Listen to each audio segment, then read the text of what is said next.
Hello and welcome. In this video, the Corolla FXGT is going to get its first performance upgrade. This car is going to get a set of Whiteline's prototype sway bars for the front and the rear. Now the stock sway bars are actually pretty decent for the time, but new tires are a lot grippier now, so which means that the car has more propensity to lean in the corners. The set of sway bars from Whiteline, the prototype ones, hopefully will fix that. But before I pop them on, I'm going to take the car for a quick drive just to show you how it behaves in the corners and just driving around town.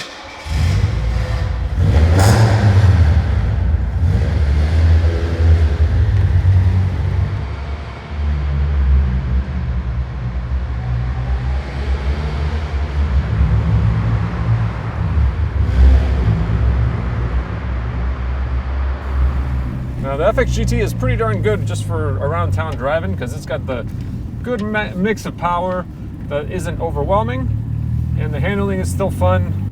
It's such a fun experience to drive this car on the street because everything works in here, everything is very original, really like being transported back in time, back to 1985. This is a cool experience, man. And driving on the right side, totally no big deal.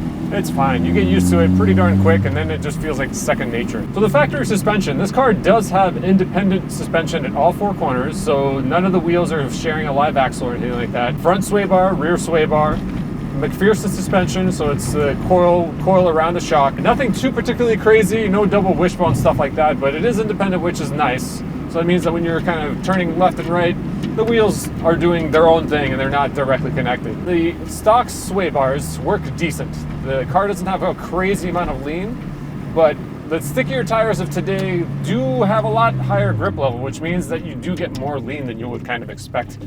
So the sway bar upgrade I think is going to be a good one. Oh, 4AG sounds so good.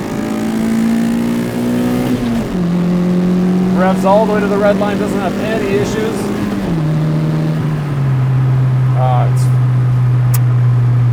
This example of the FXGT is phenomenal, just absolutely phenomenal. Everything works really well. Engine pulls super strong. I feel very lucky to have it, that's for sure.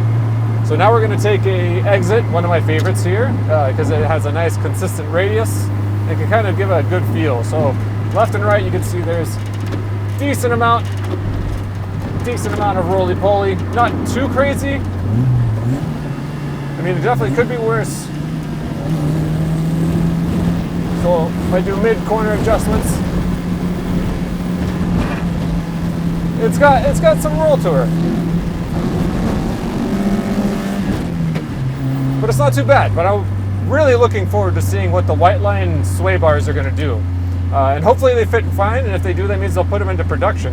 So that's another plus for the community. Hopefully there'll be more parts available for the AE8 too, because there certainly have been a lot of parts lacking. But driving around town, man, like look how good this car is. It's such a good city cruiser.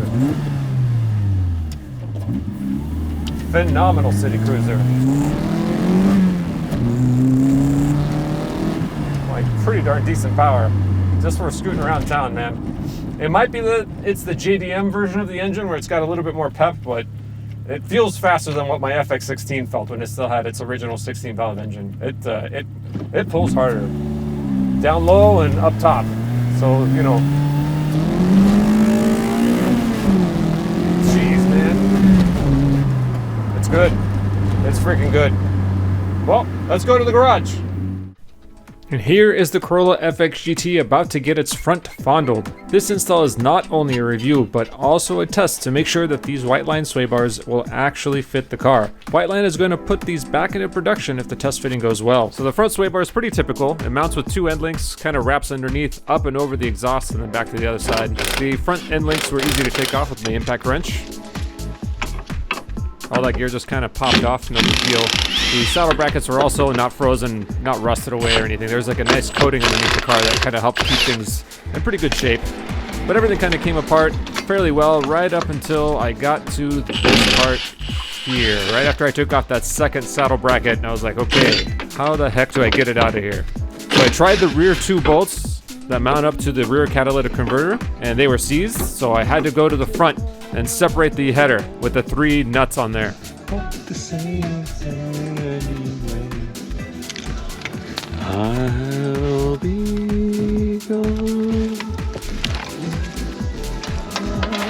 these nuts were frozen. I got one loose, the other two, no dice. They would not come loose.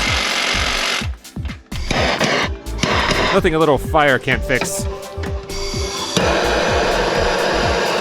And success! I was able to get all three of them loose, so now the exhaust was hanging low, and I can kind of slip out the front sway bar right across this long dangly wingly thing. Whoa! Comparing the two sway bars, they look like they mesh identically, which is awesome and very promising. There's nothing like wrenching on your old car at night and being more than halfway done. It's definitely a good time. I got a new set of poly bushings for the end links.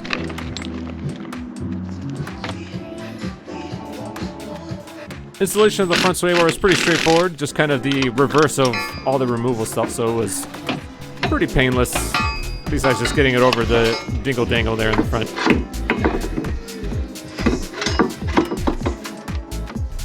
It also gave me a good opportunity to use all my fancy new Milwaukee tools that I got. The provided saddle brackets were very beefy, way beefier than the original ones, but they didn't fit, so I ended up just reusing the original saddle brackets. They fit the bushings just fine, and ultimately I think that's probably going to be the best solution. That's what the sway bar kit is going to have. Look at that, pretty sway bar, all installed, tucked away, not rubbing up against anything. Perfect fit, no rubbing on anything. Here's some of my Christmas stuff. It is the season, after all. So the front sway bar, not too bad to install. Difficulty scale, I would say, would entirely depend on how easy it is for you to get the exhaust separated. Now onto the rear of the Corolla FXGT, and a nice rear it is. Same process of jacking up the car, putting it on jack stands, and put some wheel chocks on there. The rear sway bar is mounted with two end links and two saddle brackets, just like the front, but this time it does not wrap over and under any sort of exhaust or anything, so the removal should be way easier. I'm going to put that impact wrench to work.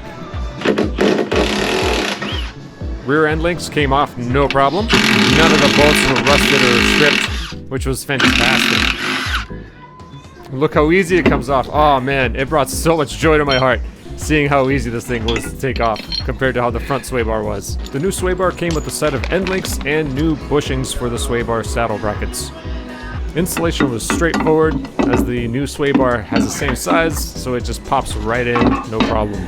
In the rear, the saddle brackets bolt right up, which is awesome, and the new bushings fit really snug inside as well. I'm a big fan of reusing a lot of the original equipment if possible, especially if it's going to get the job done. Now the rear sway bar does have 3 holes in it, which means it's adjustable, so you can change how stiff you want the rear bar to be. You can go from soft, normal, or hard.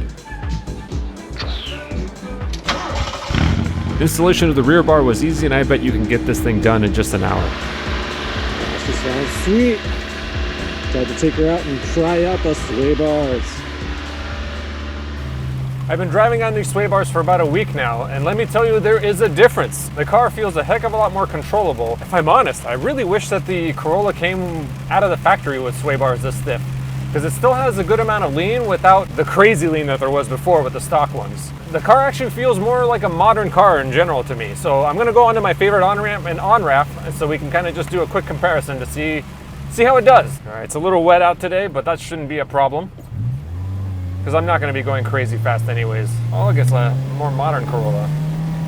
Let's see if we can... Oh, little wheel spin.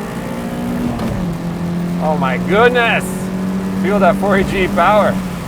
It might be an older car, but she still has a little bit of grunt to her. So we're going to take my favorite off-ramp here. It's nice because it has that nice progressive turn that lets you really kind of explore the limits of handling. So we got somebody up ahead of us, which shouldn't be a problem unless they go too slow. But overall, like, man, like, the response is a heck of a lot better. Just like side-to-side loading is fantastic. So we're gonna go into this off-ramp, downshift, turn in, and instant response, which is kind of crazy that just the sway bars achieved this for me. The feel of the car is awesome, and like the biggest thing is that the confidence that you now feel from the car. There's nothing that's surprising. There's no like, oh my gosh, I'm driving a floaty car. Like, you just get this nice, really responsive chassis. So It's been a very noticeable upgrade and a very enjoyable one at that. I've noticed that it's made me feel a lot more comfortable pushing the car and just enjoy driving the car around town. So now on to my final thoughts.